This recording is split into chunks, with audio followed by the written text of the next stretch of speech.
Formula ఈ race కేసులో ACB తుది నివేదికను సెప్టెంబర్ 9న ప్రభుత్వానికి పంపించింది. 2024 డిసెంబర్ 19న నమోదైన ఫార్ములా ఈ రేసు కేసులో నివేదికలో కీలక అంశాలు పొందుపరిచినారు ఏసీబీ.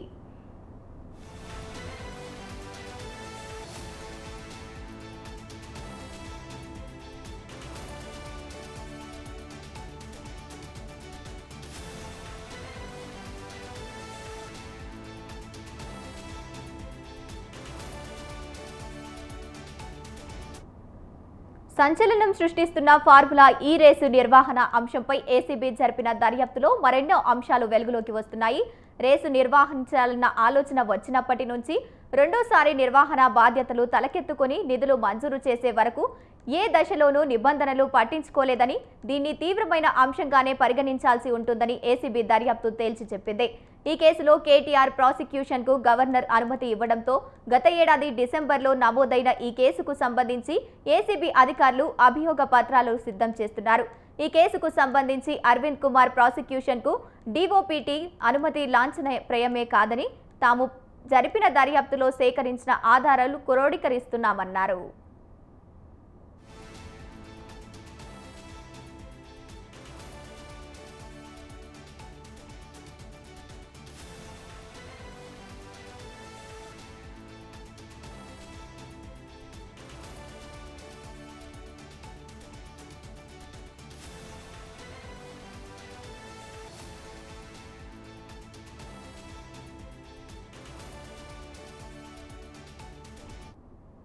సీజన్ 9 నిర్వహణకు 2022 జూలై 11న కేటీఆర్ ఆధ్వర్యంలో మేనేజింగ్ కమిటీ, పురపాలక శాఖ అప్పటి ప్రత్యేక ప్రధాన కార్యదర్శి అరవింద్ కుమార్ ఆధ్వర్యంలో ఎగ్జిక్యూటివ్ కమిటీలను ఏర్పాటు చేస్తూ ప్రభుత్వం ఉత్తర్వులు జారీ చేసింది. అయితే ఈ కమిటీల ఏర్పాటుకు ఆర్థిక శాఖ నుంచి గాని, ఇతరత్ర ప్రభుత్వ విభాగాల నుంచి గాని ఎలాంటి అనుమతులు లేవు.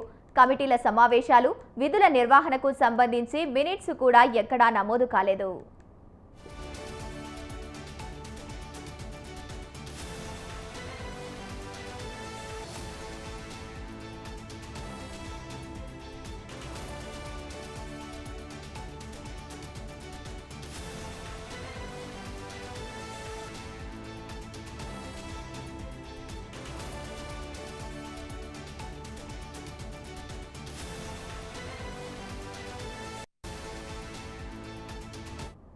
అక్టోబర్ 9-10ల నిర్వహణకు 2022 అక్టోబర్ 25న అరవింద్ కుమార్, ఫార్ములా ఈ ఆపరేషన్స్ ప్రతినిధి ఆల్బెర్టో లోంగో, రేసు స్పాన్సర్లలో ఒకరైన చలమల శెట్టి సునీల్ మధ్య త్రైపాక్షిక ఒప్పందం జరిగింది.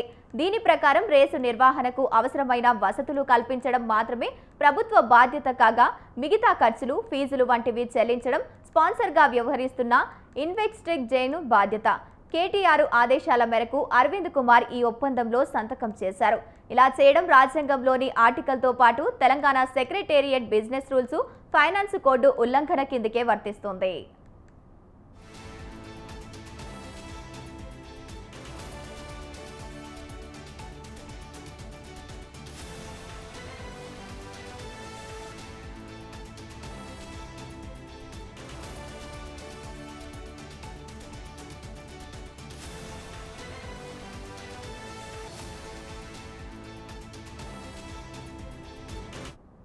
ఈ మొత్తం వ్యవహారంలో హెచ్ఎండిఏకి ఏమాత్రం సంబంధం లేకపోయినప్పటికీ సీజన్ 9 నిర్వహణ అయిన ఖర్చులలో 20,99,00,000 ట్రాక్ ఏర్పాటుకు 30 కోట్లు చెల్లించింది. అర్బన్ ఫారెస్ట్రీ విభాగం ఇతర ఖర్చుల కోసం మరో 4.2 కోట్లు చెల్లించింది. హెచ్ఎండిఏ చట్టం ప్రకారం ఏర్పాటైన మెట్రోపాలిటిక్ డెవలప్మెంట్ అథారిటీ అనుమతులు లేకుండానే అరవింద్ కుమార్ ఈ చెల్లింపులన్నింటినీ ఆమోదించారు. ఖర్చు పెట్టిన తర్వాత కూడా ఎండీఏ లేదా దాని కార్యనిర్వాహక కమిటీ నుంచి ఎలాంటి ఆమోదం పొందలేదు. అంతర్జాతీయ క్రీడల కోసం డబ్బు ఖర్చు పెట్టడం హెచ్ఎండిఏ చట్టం ప్రకారం చెల్లదు.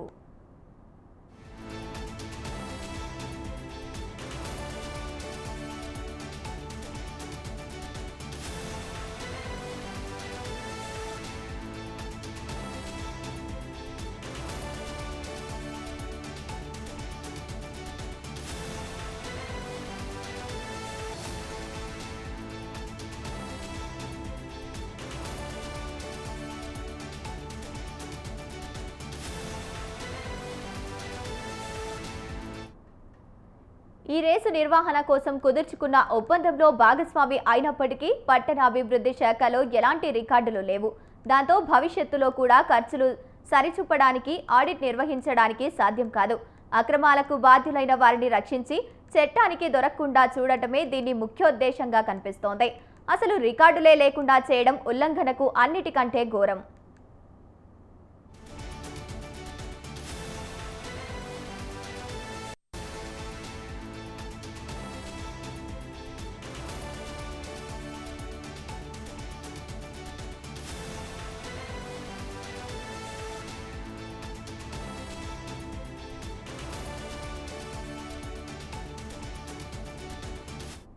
ఈ ఖర్చంతా ఒక రేసు నిర్వహణ కోసమే అన్నట్లు నోట్ ఫైల్లో చిత్రీకరించారు.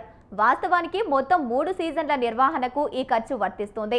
అలాంటప్పుడు కేబినెట్ ఆమోదం తీసుకోవాల్సి ఉంటుంది. కేబినెట్ ఆమోదంలో అవసరం లేకుండా ఉండేందుకు నోట్ ఫైల్లో కేవలం ఒక రేసు నిర్వహణ కోసమే అని పేర్కొన్నారు. ఇది కూడా బిజినెస్ రూల్స్, ఫైనాన్స్ కోడ్ ఉల్లంఘన కిందకే వస్తోంది.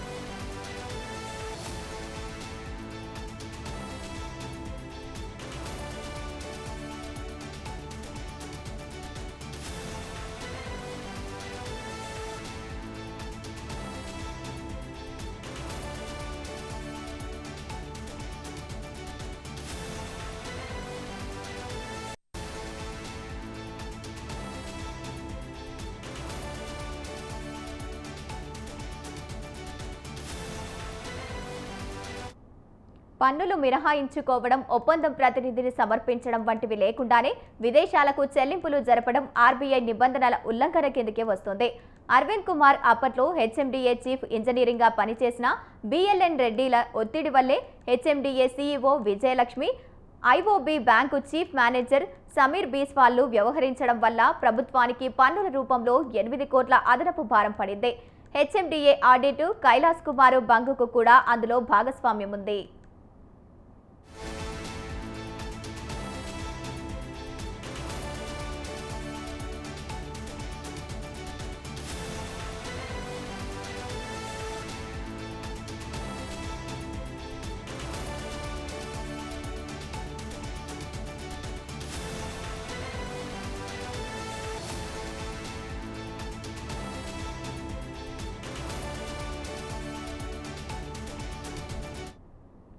రాష్ట్ర శాసనసభ ఎన్నికల కోసం 2023 అక్టోబర్ 9న నోటిఫికేషన్ వెలువడగా అదే రోజు నుంచి ఎన్నికల నిబంధన అమల్లోకి వచ్చాయి. అయినప్పటికీ సీజన్ 10 నిర్వహణ కోసం అక్టోబర్ 30న జరిపిన ఒప్పందాన్ని ఆమోదించారు. ఇది ఎన్నికల ప్రవర్తన నియమావళి ఉల్లంఘన.